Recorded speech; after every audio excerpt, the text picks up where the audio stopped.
How I escaped my mother's control and rebuilt my life. My name is Rosanna. I'm 33 years old, and until a few years ago, I swore my life was controlled by me alone. Today, I realize I never truly had that control. I grew up in a house where my mother decided how I should speak, walk, dress, what I should study, and who I should date. She always said she was preparing me for my future, but in practice, it was as if she was training me to be an obedient wife. My sister, Helena, followed suit. Without question. I didn't. I argued, retorted, made excuses to go out, and dreamed of having my own life. When I was about 24, already graduated and working, I thought I was free of her. I had my own rented apartment, my own schedule, my own money. But even though we lived far away, my mother always found a way to interfere. She called every day, criticizing my clothes, my work attitude, my friendships. Helena repeated everything she said, as if she were a spokesperson. Deep down, I felt my family saw me as the black sheep who needed to be corrected. It was during this time that I met Jorge. He was the opposite of everything my mother said an ideal man should be, and that was exactly what attracted me. He didn't order me around, he didn't put me down, he truly listened to me. He was calm, yet firm, affectionate, yet respectful. For the first time, I felt someone accepted me just the way I was. I was afraid to tell my mother because I knew she would be upset, but it didn't take long for her to find out. When I mentioned Jorge, her first reaction was to laugh. She said he didn't have the profile to support me, that he was unambitious, and that I was letting myself down. Helena, of course, agreed and reinforced this, saying I was distancing myself from my family because of him. I tried to argue that I didn't need anyone to support me and that Jorge had his own career, but it was futile. They didn't want to listen, they just wanted to attack. At first, I tried to let it go. I thought that over time they would realize he was good for me. But then Christmas came. That Christmas was the turning point. We had arranged to spend it together at my mother's house. Me, Jorge, Helena, and Ricardo, her boyfriend. By early evening, the atmosphere was already awkward with jokes and vitriolic comments. But after dinner, things went downhill.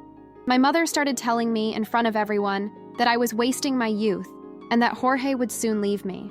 I asked her to stop, but she continued, escalating her tone. Jorge tried to intervene and demand respect, and then she lost control. She cursed at me, called him a loser, and in the midst of the commotion, slapped me across the face. I was shocked, not from the slap itself, but because I realized she was never going to stop. I left the house at that hour, in the early hours of the morning, with Jorge.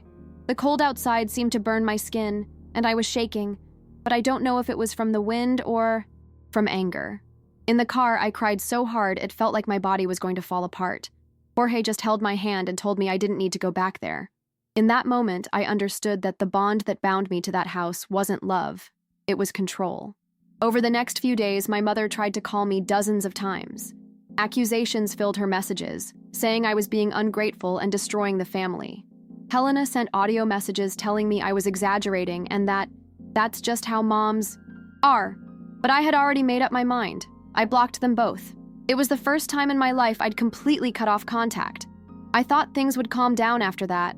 I was naive. A month later, I started noticing that people at work were acting strangely toward me. A colleague took me aside and said they'd heard rumors about my emotional instability and relationship problems. I discovered my mother was calling acquaintances and even texting colleagues, spreading lies about me and Jorge. That was the first time I thought about giving up. Not about living, but about fighting her. It seemed impossible. I couldn't control what she said, and every lie she gave me burned inside. Jorge insisted we would find a way to stop it. That's when Jacqueline, his sister, came in. She's a lawyer, and when she heard my story, she immediately told me I had rights and that I could take legal action. At first, I was scared. Suing my own mother? It was surreal. I grew up believing that you don't take your mother to court. But Jacqueline was patient, explaining each step, showing me similar cases. And Jorge, by my side, told me I needed to think about my future and my peace. It was with this mix of support and fear that I decided to start recording everything. I started saving messages, screenshots, audio recordings, and taking notes on every call.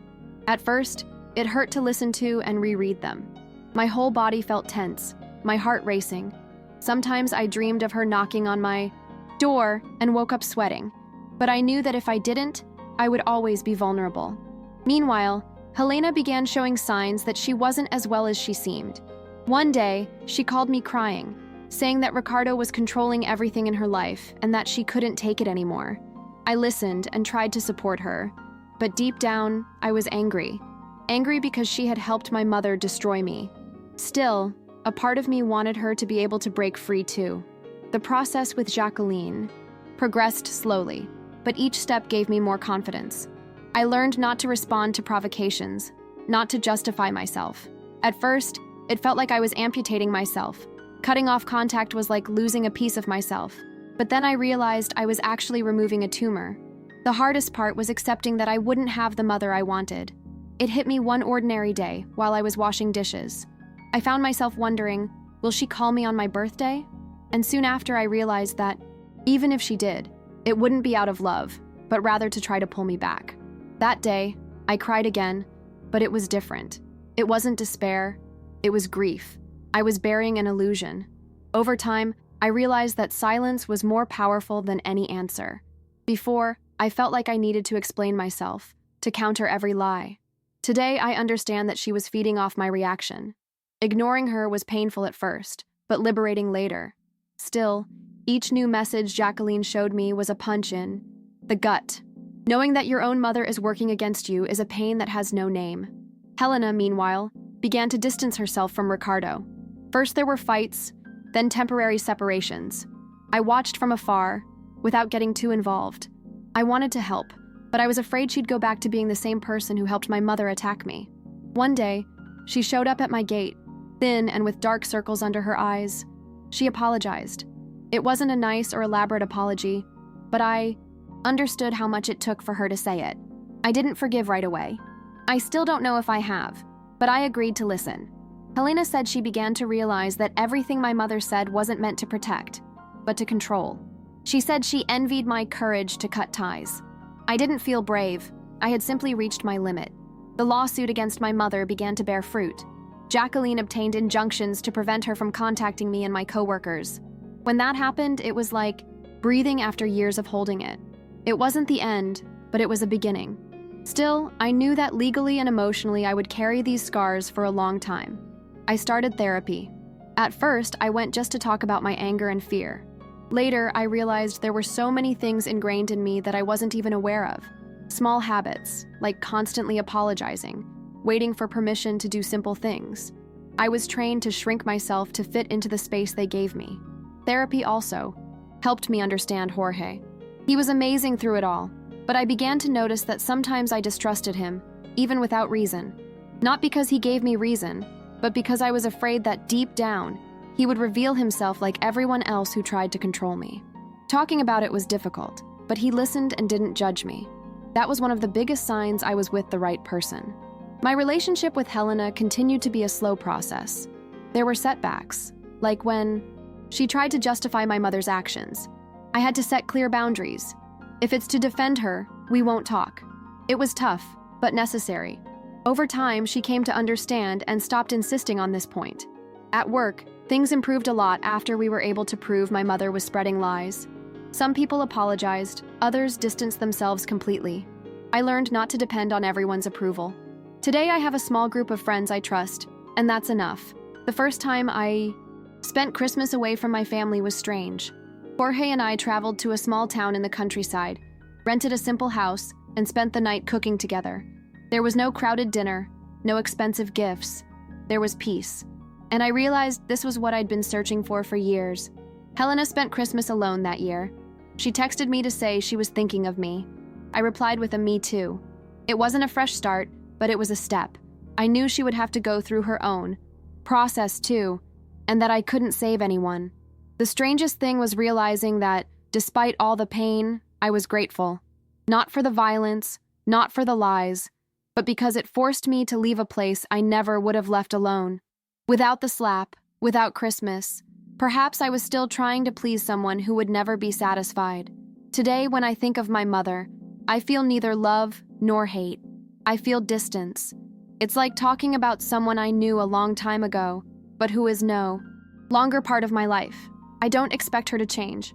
I don't expect her to apologize. I've learned that my peace can't depend on it. If there's one thing this story taught me, it's that cutting ties isn't selfish. It's survival. I didn't have to wait for it to get unbearable.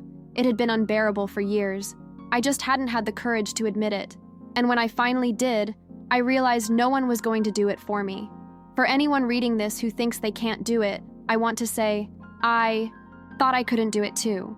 I trembled, I cried, I was afraid of regret. But every step I took led me to a safer, calmer place. It's not easy, it's not quick, but it is possible. Today I have a life that seems small compared to what my mother dreamed for me. But it's mine. I choose who I talk to, where I go, who I spend my time with. I no longer need to ask permission to exist. And that, for me, is the definition of freedom.